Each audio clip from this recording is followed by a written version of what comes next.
Beach Day. Written by bryany97. Learning to be by yourself is extremely underrated. Not that I've ever tried to be antisocial, just that it's nice to have fun while you're alone. Personally, I've always loved going out into nature and exploring by myself, especially when it's a place I'm not really supposed to be.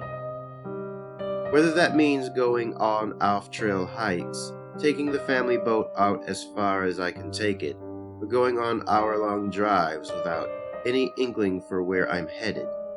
I just love the adventure. As of late, I've really taken an interest in the beauty of beaches. My friends and I would always go to this one beach a little over an hour from where we live, but I had never gotten the chance to really enjoy it by myself. So one night, I decided I'd make the journey. I left home a little after 9 p.m. and drove all the way down, listening to music and eating snacks along the way. Once I hit the beach, I was happy to find exactly what I wanted: complete isolation. I used the waterproof flashlight I had to find some sticks and used a fire starter to make a bonfire. I laid out my towel next to it and zoned out to the sound of the ocean. After taking a quick nap, I opened my eyes for a brief moment and noticed a large rock in the distance that was slightly illuminated by the light from the moon and surrounding city. From what I could see, the rock formation looked as though it had figures on top of it. Sitting up to get a better look, I strained my eyes to see that there indeed was something moving around on the surface. Assuming they were seals, I walked knee-deep in the water to get a better look. After getting a better view, I immediately noticed that they weren't seals. From what I could tell, the figures were humanoid in shape. Confused, I called out to them. No response. I jogged back to my bag to pull out my flashlight and shined it towards them. "It's not safe out there! What are you doing?" I yelled. Still nothing. I assumed that they must have been some kids who thought it'd be fun to swim out and chill on the rock, but as an avid sailor, I knew how dangerous it was to be in the middle of a dark ocean, surrounded by unknown animals and all kinds of things to slip and hit your head on. I contemplated what to do when something odd began to happen. The figures started lining up next to each other. I assumed that they had seen me and were about to begin signaling for help. I flashed my light and yelled for them again, but in the next moment, I knew what I was doing didn't matter. One of the figures jumped into the water. "Jesus!" I yelled. Waiting for him to come back up, I screamed, asking if they needed help, and after 30 seconds of not seeing anything, I decided to say fuck it and sprang into action. I stripped down to my swimsuit and swam out to the rock, clutching the flashlight in my teeth. As I swam, I saw another person jump. "What the fuck is going on here?" I thought to myself, more bewildered than anything. Luckily, the rock wasn't too far out, but it did take me a few minutes to get out there. I tried to use the flashlight to find the two people that had dove in, but I saw nothing. I looked up at the rock to ask the remaining people if they had seen their friends come up, but when I took my flashlight and shined it up at them, my heart dropped. The figures I saw were humanoid, as I suspected, but they definitely weren't human. The hairless figures had human skin, but were abnormally tall. They looked to be well over 6 feet tall and wore mismatched pieces of clothing. Some had multiple goggles around their heads and legs. Some wore bikinis with swim trunks pulled over them. One in particular was wearing rotting sweatpants and a gold necklace with different sized shoes on its feet. I'd say that they were looking down at me, but their faces were completely smooth and featureless. My heart raced in my chest as I waited for them to make their next move. As soon as one of the figures took a step to jump off the rock, I booked it back towards the sand. I didn't look back behind me as I could hear 5 or 6 of them jump into the water. As I swam for my life, I could feel one brush against my leg. In response, I screamed and kicked at whatever it was that touched me. Finally reaching the sand, I looked back for a quick moment to see those things coming at me with incredible speed, their heads twitching as they went. I ran to my car, grabbing my bag and leaving everything else behind.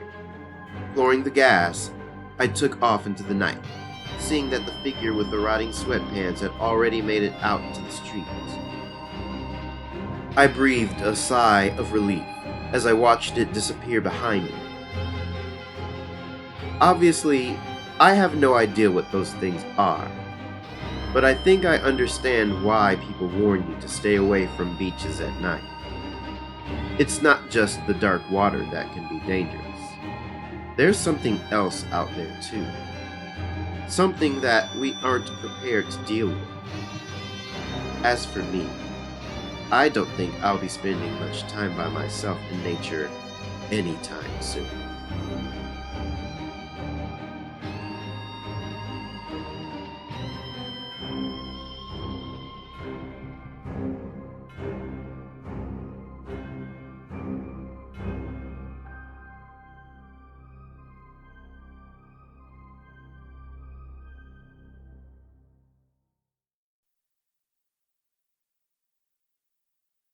Some things aren't worth finding.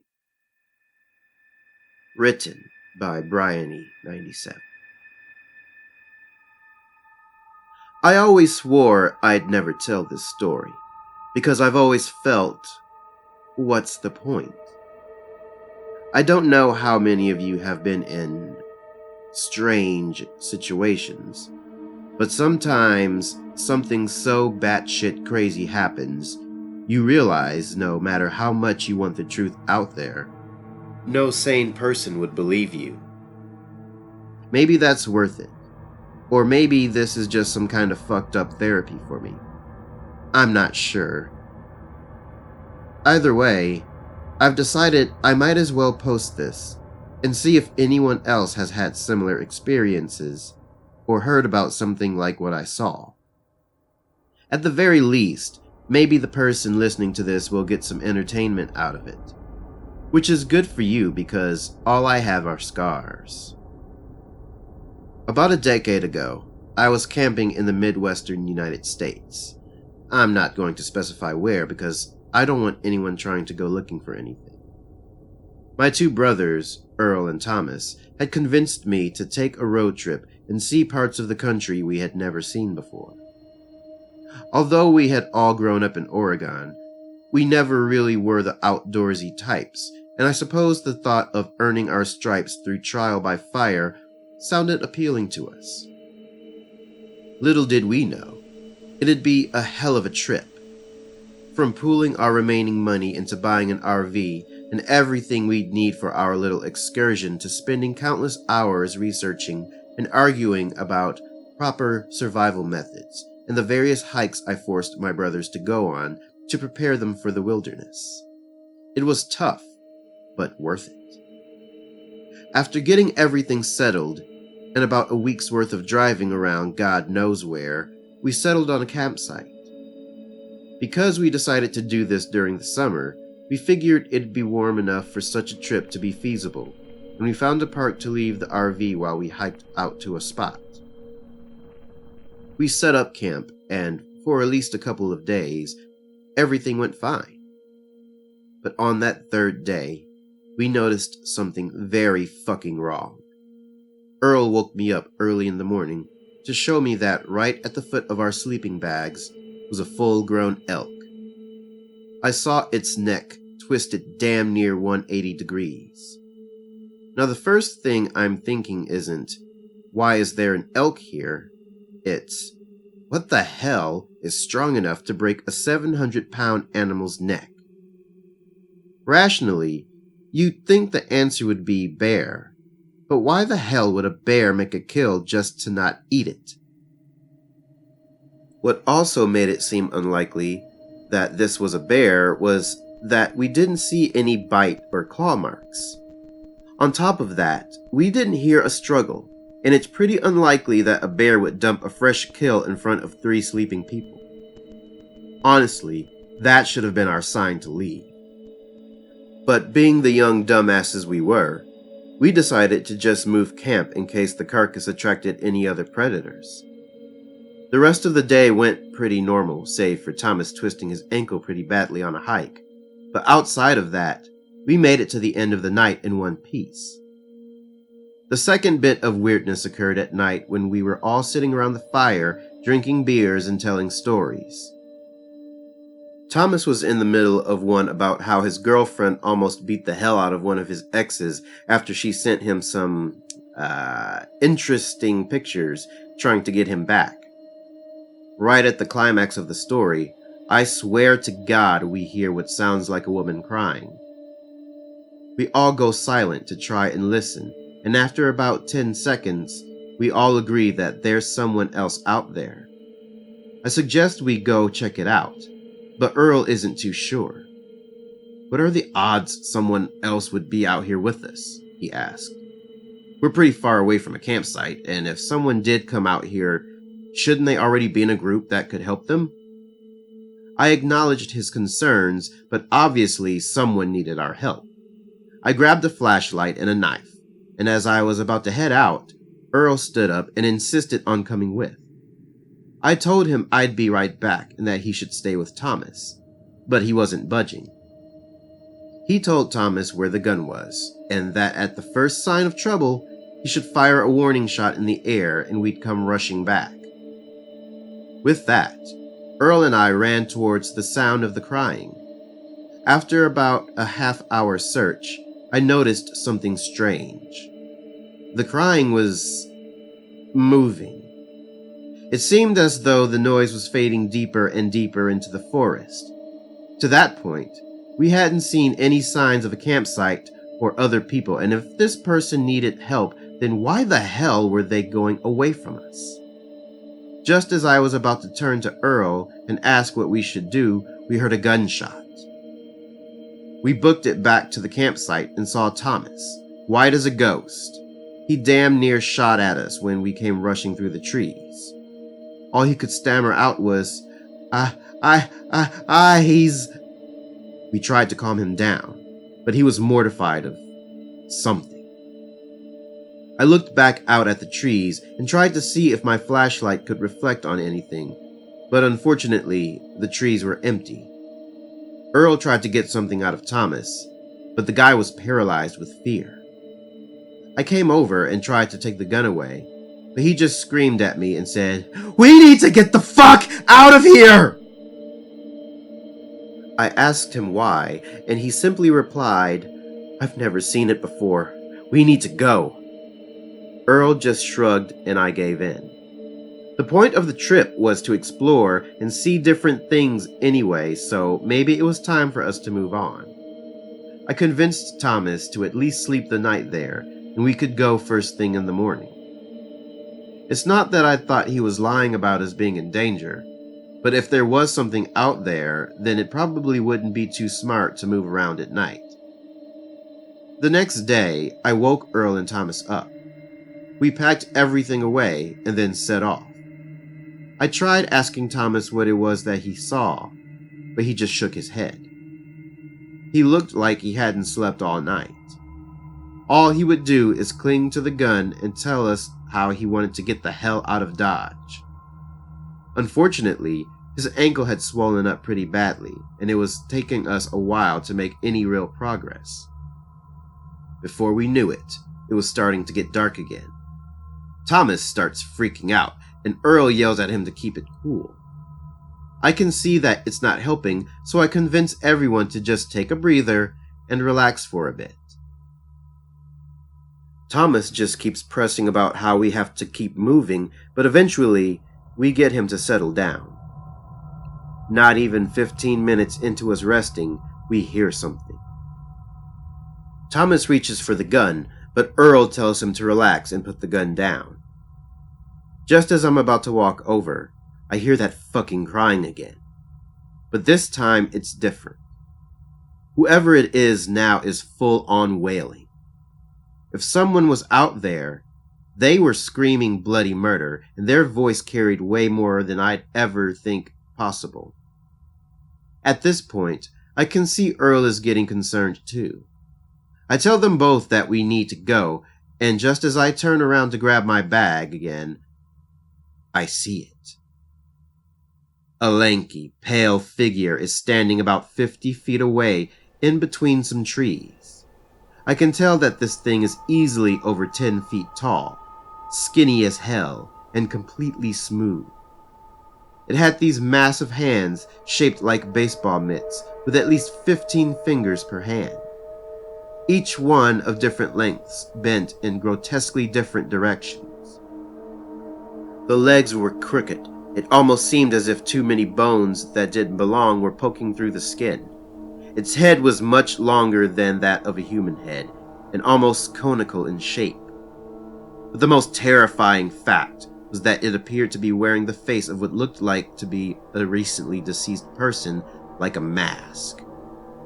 I could still see the blood and tendons spilling out from behind the unknown face, and in the center of the empty sockets were two pinpoint white eyes that stared back at me. I didn't even think. I simply took off towards the direction of the RV, praying that Earl and Thomas were following closely behind. I was hoping beyond hope that this was all just some horrible nightmare and that I'd wake up safe at home. As I ran, I could hear the distorted voice of a woman booming, "Don't leave me! Don't leave me!" as bushes were trampled and branches snapped around me. In the panic, I tripped over a stump and landed face first into a pile of leaves. I felt that was it. I had given that thing the split-second advantage it needed to take me. I squeezed my eyes shut to prepare for the worst, and then I heard gunshots ring out. Silence. I looked around and saw nothing. Taking my chance, I sprinted the rest of the way to the RV. By the time I got there, Earl was already waiting inside. I bolted inside, and we decided to bunker down until we heard Thomas come back. He never did. We waited until the next morning and deep into the night. Nothing. As much as we wanted to believe that he would come shambling out of those woods, bruised to hell, but with a smile on his face and a story to tell, we knew that wasn't happening. He was gone. I made the call to drive back to town when me calling for him was met with what sounded like a man crying. When we got back, we decided to tell the police along with our family and friends that we had all just partied too hard and Thomas was hopped up on a lot of beer and a heavy edible. As far as they know, he ran into the forest never to be seen again. Of course, there was a search party and an investigation, but nothing ever came of it. As far as I know, everyone believes us, whatever that's worth.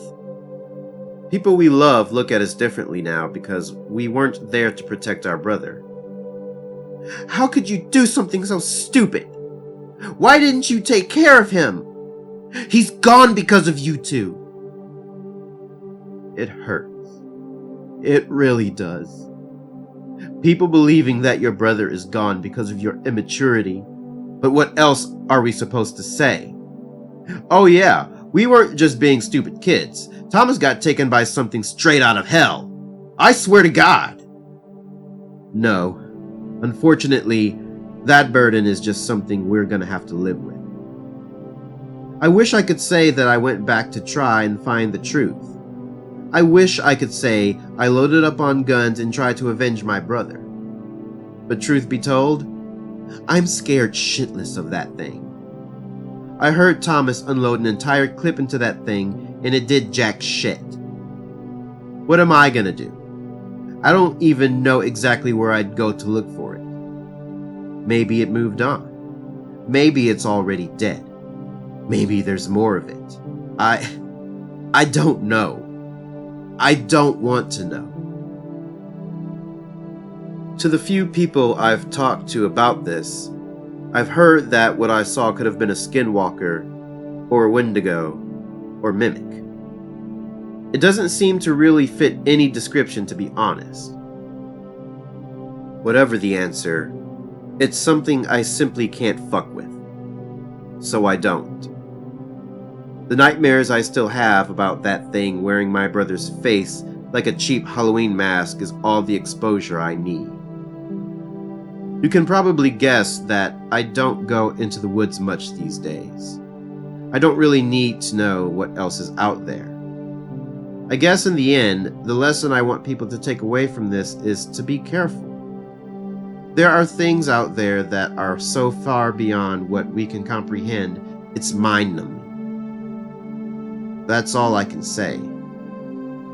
Take it as you will. Just, please, be careful out there. Thanks for listening. If you enjoyed this video, please like, comment, share, and subscribe. Hit the bell to be notified of more readings by me, Nerdcore Creep. I upload weekly, typically every Friday at 7 p.m. Eastern Standard Time. If you'd like me to narrate one of your stories, then please contact me at any one of the social media platforms listed in the description. I'm very active on Twitter and Reddit, so be sure to follow me there as well. With that, I'll see you in the next video. Have a creepy night.